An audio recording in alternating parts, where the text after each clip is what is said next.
Welcome back. We have two big numbers to talk about inflation this morning and just a few days ago, wholesale inventories. Inflation in just a moment. Wholesale inventories measure the change in goods held in inventory. The inventories, with the exception of metals, are reported in millions of dollars.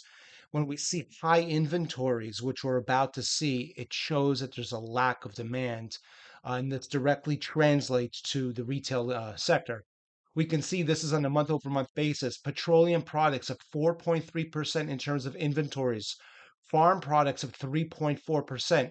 Apparel's down 3.3%. Maybe that's a back to school effect.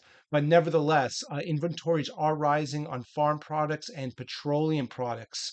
Funny how gas prices are rising and there's more inventory out there. Here's on a year-over-year basis, metals and minerals are up over 200%.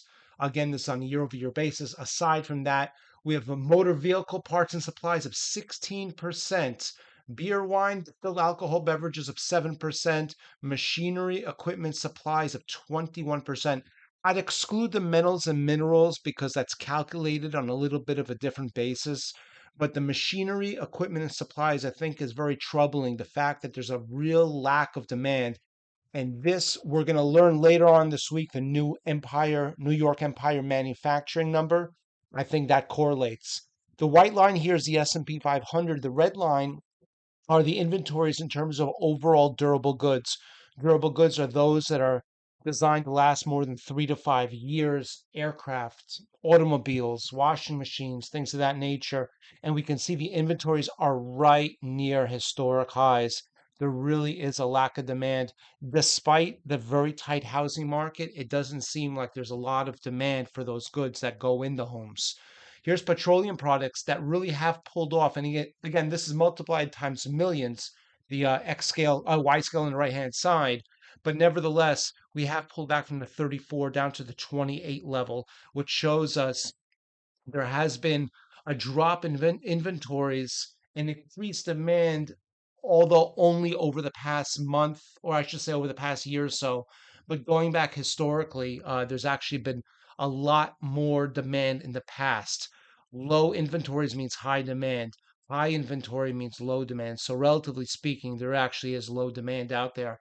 Here's motor vehicle parts and supplies near historic highs. There really is not a lot of demand out there for this sector. Farm products, raw materials, that is down. Perhaps that reflects the inflationary pressures going through the food sector, which, again, causes people to go out there and maybe invest in farm products themselves. Here's beer, wine, distilled alcohol beverages. Good news for those of us looking for beer, wine, and distilled alcoholic beverages. Lots and lots of inventory out there. Here's the S&P 500 versus apparel. Apparel, the inventories are down. There has been an increased uh, shopping in that sector. It'll be interesting to see towards the end of the year how that plays out. Here's computer equipment and software. Also, inventories have dropped quite a bit as well. Metals and minerals, really kind of treading water. Not a huge trend to speak of here, going back a couple years. Kind of looks very similar to the gold chart as well. Here's machinery, equipment, and supplies. Again, this is probably the most shocking of the entire report is that the inventories are just basically at all-time highs. There's a lot of inventory out there. Here's lumber, construction, and materials. That has pulled back to some extent. Maybe this reflects the fact that home builders, despite higher interest rates, are trying to serve a very tough market in the sense that there's demand out there. There's not a lot of supply. Those that own homes aren't so willing to sell despite the high interest rates. Now, chemicals and allied products that has pulled off of its highs, but relatively speaking, still near historic highs. And on a month over month basis, we can see the biggest increase, the orange line, petroleum products, and the darker line, or the darker lines, petroleum products, and then the farm product raw material. That really are the two sectors that have really skyrocketed to the upside over the past month. The inventories, there's a lot of petroleum inventory out there. Maybe it just reflects the fact that the higher gas prices are chasing away buyers. Now reported earlier today, the Consumer Price Index on a month-over-month basis rose 0.6% versus zero point 0.2. Core CPI is up zero point 0.3 versus zero point 0.2. So the zero point 0.6 versus zero point 0.2, that we're going to learn in a moment, it includes oil, includes energy, which is the real story today. CPI on a year-over-year basis up 3.7% versus the prior report of 3.2. Skyrocketing energy prices. Core CPI, excluding oil, excluding food and energy, 4.3 versus a prior 4.7. So a decline overall on a year-over-year basis. But we can see here the white line, the white histogram bar, that's CPI on a month-over-month basis. The white line is a standard CPI number, which again includes food and energy, which are considered more volatile components. And we can see this is the biggest increase on a year-over-year basis. Going back, it looks like the April of last year, over a year. CPI energy is in yellow, CPI red is food. And we can see this is on a year-over-year basis. There is an increase versus the prior month or the prior month's report on a year-over-year basis. We're still, generally speaking, we're still trending lower, but positive on the food sector, trending higher, but still somewhat negative on the energy sector. This is CPI only energy. So although energy prices have skyrocketed on a year-over-year basis, it still is marks a little bit of a decline. But the trend certainly is very, very obvious, which is kind of unusual, I think, because usually food and energy, both volatile components of the CPI, tend to move in the same direction. We saw at least that was the case 2021, 2022. Look how they both went up together. Now that energy has gone down, well, food's gone down as well. But now energy looks like, it's may cross back into positive territory if this trend does continue. Here's CPI, the yellow line on a year-over-year basis, core CPI, which excludes food and energy. Now, the last report, we talked about the fact that food and energy, they're really dragging this number down. But the overall CPI, including or the core CPI, I should say, the red line, which excludes food and energy, which is everything else, computers and all those other great things out there, that was higher but declining. Well, the story has somewhat changed. The core CPI is still lower, but it really looks like this energy market has really shocked this overall number. It really has turned us back to the upside. What will the Fed do? We'll talk about that in just a second. Here's a yellow line CPI energy only. The orange line is CPI food only. The core CPI, excluding those two, is in red, and the overall CPI is in purple. And you can see it's actually a really boring number if you exclude the energy sector, which is certainly very, very volatile. Here's CPI, yellow, year over year. The red line is crude oil, West Texas Intermediate crude oil. Now, please keep in mind, I know right now this shows us that the crude oil is in the 70s, $75 a barrel at the time. This coincides with August 1st, which is the date of the CPI report. Now, we're well into September at this point. Crude oil is actually much higher. It's around $86 a barrel. So this red line, if we were to move this to present day, would actually be up here. Crude oil is even higher. The CPI takes into consideration where crude oil was at this point. If we were to guess where CPI is going to be next month, based on the fact that crude oil is about $10 a barrel higher than what this line shows, well, that might be another real disappointment, meaning another rise in inflation. Red line here is crude oil. The yellow is CPI, energy only. Very strong correlation to be sure. And we can see when the energy sector or segment of the CPI report goes up, so does the crude market. Very, very close correlation. Here's CPI food in red. This is on a year-over-year basis. CPI energy in yellow. Again, it's the same type of pattern. We see a positive correlation, both moving to the upside. It'll be interesting to see when the two of these lines eventually, if they do cross over one another. Here's CPI in yellow year over year. This is a standard number versus red S&P 500. Generally speaking, we tend to see a strong correlation. After all, when inflation goes up, CPI measures inflation.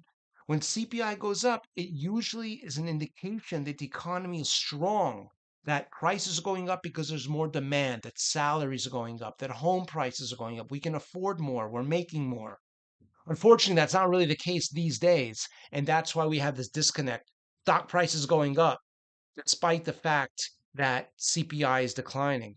And I think the CPI, increase reported this morning is not necessarily a reflection of a strengthening economy, but rather, the oil market. Here's the CPI year over year versus the Fed funds rate. Again, the Fed funds, we have a 2% target on CPI, which means we want to see this white line, which is now ticked back to the upside, come down to the 2% level, left-hand side 2% target. And if that happens, and only when that happens, the Federal Reserve says, will they consider stop raising interest rates, or at least, stop raising interest rates, or perhaps maybe even cut them. But we can see the massive hike in interest rates over the past 18 months or so, and that's in response to the CPI skyrocketing. The question is, maybe do you think the Fed was a little late in raising interest rates, considering the fact that CPI reached a 2% target nearly 2 years ago, or over 2 years ago? Here's CPI in blue, the PCE, personal consumption expenditures, in white. It's another measure of inflation. There are some nuances, some differences between the two, but they tend to measure the same thing. Now, notice the histogram bars in the background. That's CPI divided by PCE. And all this does is it shows us the nuances, the differences between CPI and PCE. PCE, I believe, takes more into consideration government programs and also allows for substitution in products. What's interesting is they usually, kind of trail one another very, very closely here. And that's why this has really remained kind of flat. 238%. That's a CPI number divided by PCE on a year over year basis. Today's report shows us this big spike. Now, PCE hasn't been reported yet. So we have a new CPI versus the old PCE number. But the reason we bring this up is, well, will the next PCE number also reflect a tremendous amount of inflation, at least in terms of energy prices? We also have PPI, Producer Price Index, a wholesale inflationary index coming up very soon as well. If one inflationary number shows a huge increase in energy prices, logic dictates that trend should continue through the other inflation numbers. Now, you may ask, well, with all of this new inflation we see in the energy market, what's the Federal Reserve going to do during their next meeting, which is coming up very shortly this month? Well, the red bubble represents the chances the Federal Reserve will not raise interest rates. They will keep us at the 525 to 550 level. And that is now a 97% chance they will not raise interest rates. There's only a 3% chance, virtually nothing, that the Federal Reserve will raise rates to the 550, 575 range. And this is no surprise. Now, does this mean that, well, the Federal Reserve looked at, or this is actually reported, this is calculated from the Fed futures contract, so it's not coming directly from the Federal Reserve, but does this reflect the fact that the market doesn't believe that this number is legitimate, or it's not enough to encourage the Fed to raise interest rates? I don't think that's the case at all. I think this very simply is a reflection of the fact that it's baked into the cake, as far as they say. That the Federal Reserve has made their decisions. The market believe it has made its decisions. It's not going to raise interest rates in the next meeting. But what we're going to see very soon is the chance that the Federal Reserve is going to raise interest rates down the road 6 weeks after next week's meeting.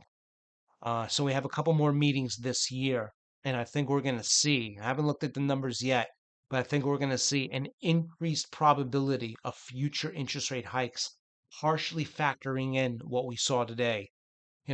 I know it's just the energy sector, but the fact of the matter is, analysts, they talk a lot about this. If energy prices are higher, it means that the FedEx trucks that deliver these products that we buy on Amazon become more expensive. The gasoline becomes more expensive. Energy is a very, very important sector within the economy. And when energy prices go up, it makes everything else more expensive. So energy does not exist in a bubble. And I think that's why the Federal Reserve, or at least the market, may believe the Federal Reserve is now more likely to raise interest rates. Not in September, but after that, my guess is yes. And we'll be sure to update you along the way. We have a big economic calendar this week to speak of as well. We hope this has been helpful. We look forward to seeing you back soon.